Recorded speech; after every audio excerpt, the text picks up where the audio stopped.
as an Indian civilization, I not only back it to Asian period, but I also back it to Indus Valley civilization. We were having cut-to-cut technology, and we can find it now in Mohenjo-daro, Harappa, roads and maps, citadel, outer planning, town planning. So we are blessed.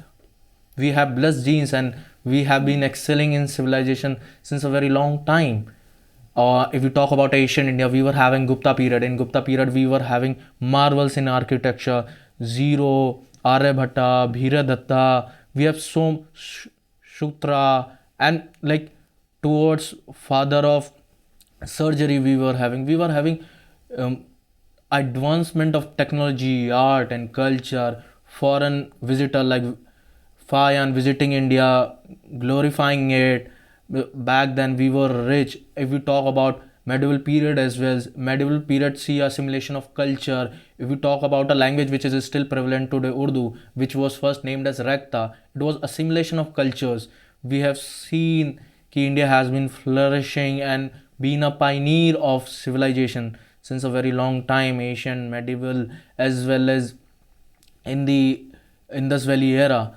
But we were colonized by the British Sirs, so that take our sense of pride. But we have gained it again, and we are again going to be excel in future, as India is a rising economy nowadays. India will be in top 2 economy in the near future. Till 2050 we will be having hell lot of as an Indian, we are proud that we have different contribution as of now to pen drive, to different CEOs. We are still contributing to a world a lot, but the thing is we need to make it more and more and more. We have to make it inclusive of all economical status, all religious status.